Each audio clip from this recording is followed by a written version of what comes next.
Messieurs, dames, bonsoir et bienvenue dans cette nouvelle édition du journal Sourika TV. Tout de suite, les titres. Atelier sur la diffusion des résultats du projet politique et stratégie de promotion d'environnement alimentaire sain et durable en Afrique de l'Ouest francophone. Plus de détails dans un instant. À suivre également dans ce journal, 4e réunion du Conseil restreint de l'Université au titre de l'année académique 2022-2023. Encore une fois, bienvenue et merci de votre attention. L'environnement alimentaire sain et durable reste un défi majeur de nos gouvernements. Ainsi, les universitaires, dans le souci d'accompagner cette politique, ont pensé au projet EpiFood, dont la diffusion des résultats s'est tenue à l'hôtel Onomo à Lomé. Plus de détails dans ce téléma signé.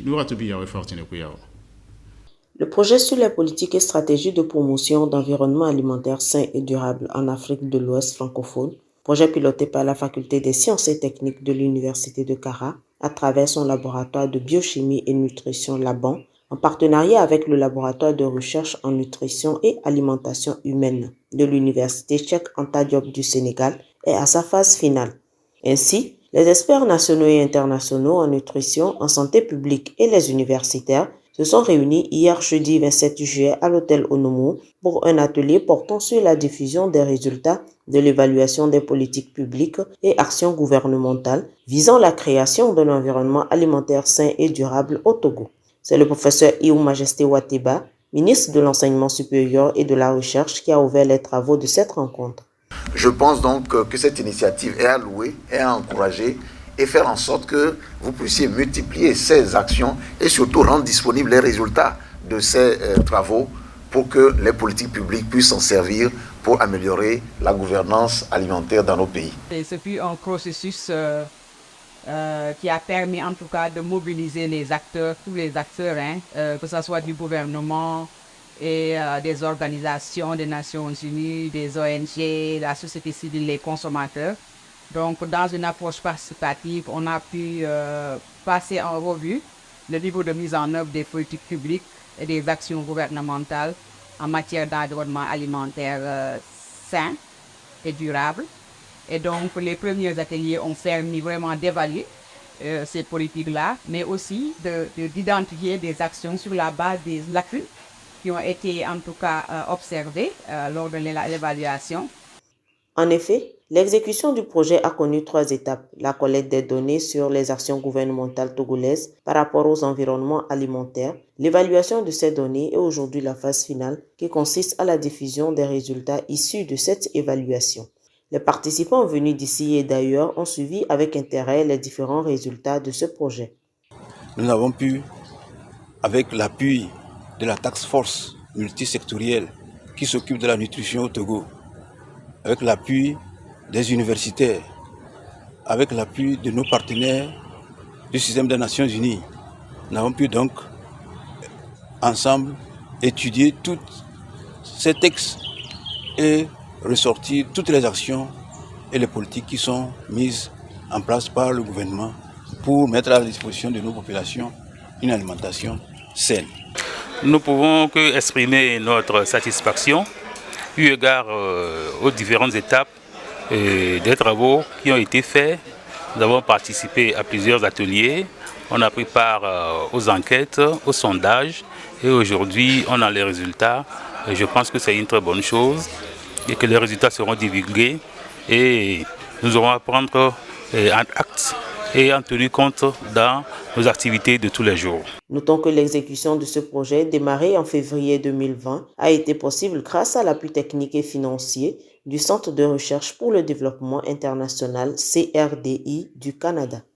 Direction salle de conseil de la présidence de l'université où s'est tenue le 27 juillet dernier la 4e réunion du conseil restreint de l'université au titre de l'année académique 2022-2023.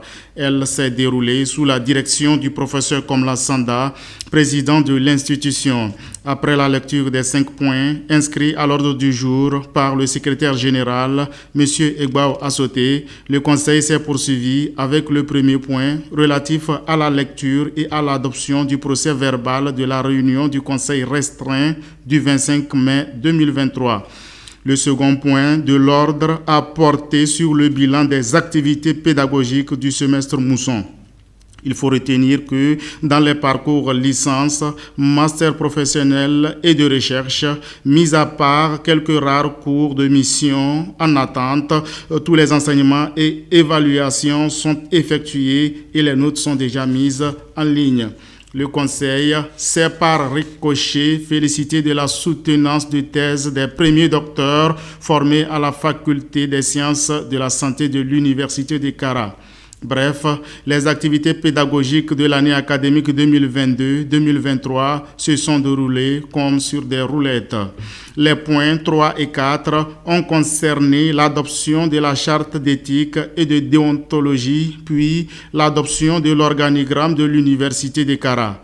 Ainsi, après une présentation des projets élaborés par le service responsable de l'assurance qualité interne et les apports des membres du Conseil, les deux documents ont été adoptés à l'unanimité.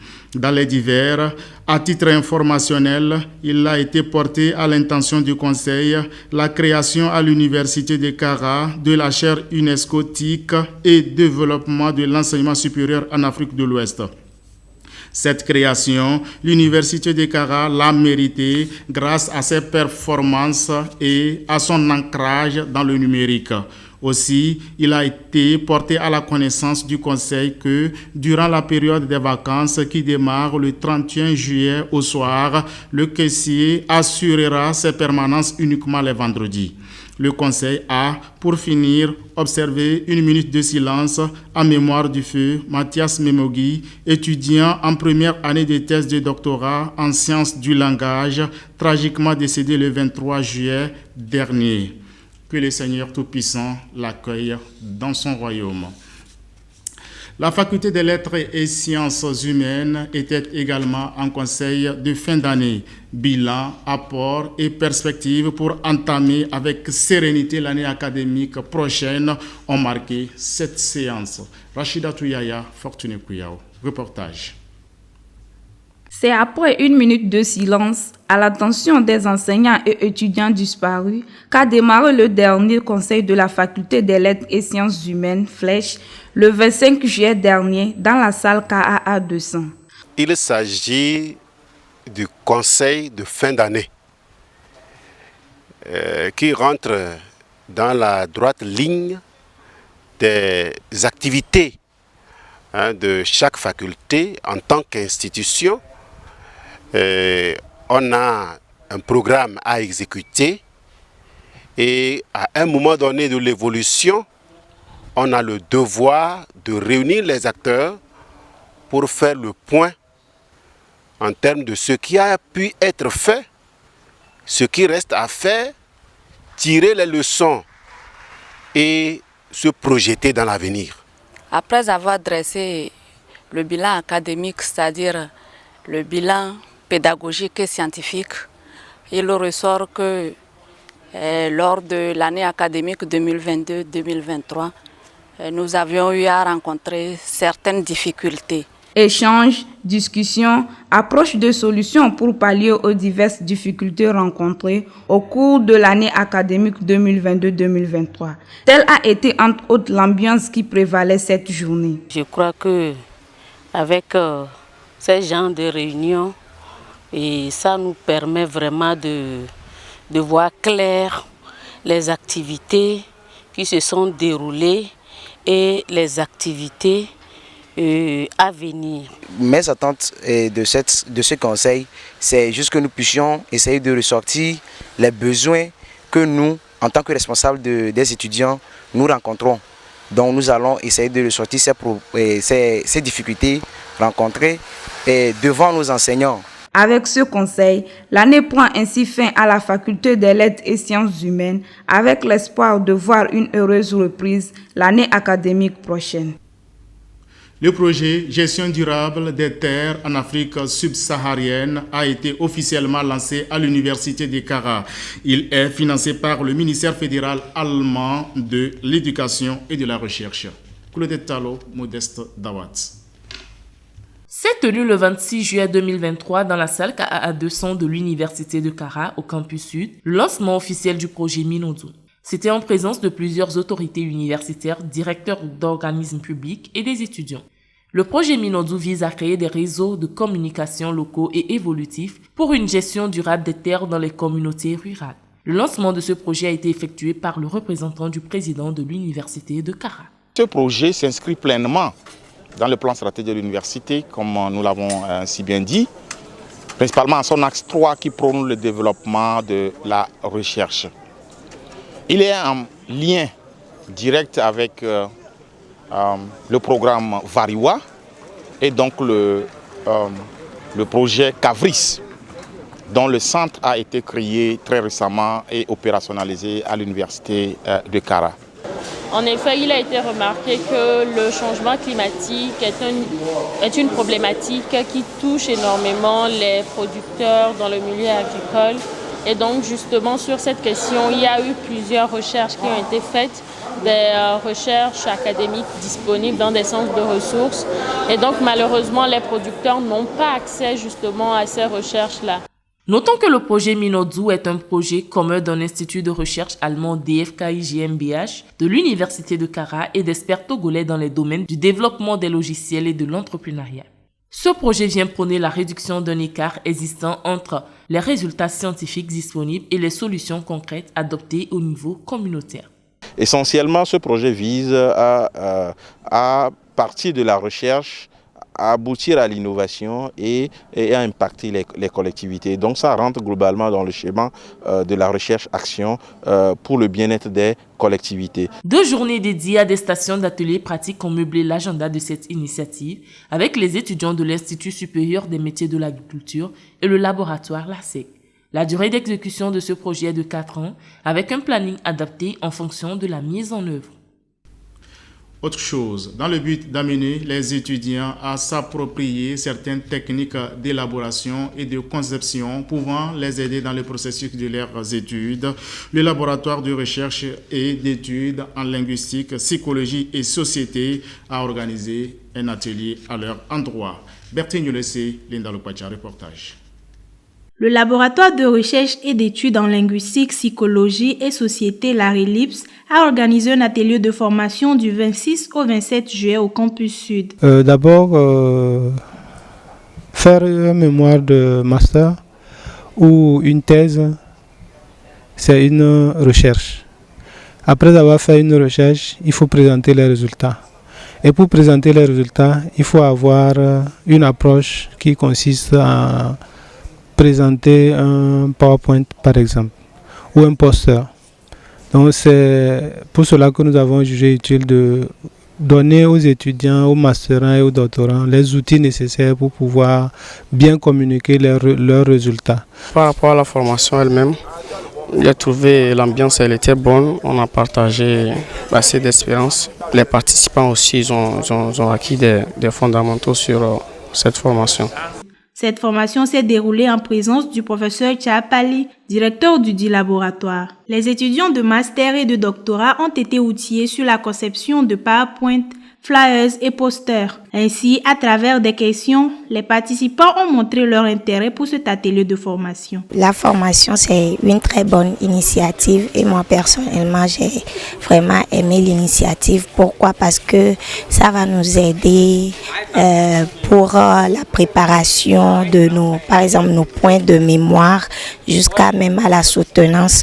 Et la présentation n'est pas en Word, donc ça doit être des slides PowerPoint, des présentations, des flyers.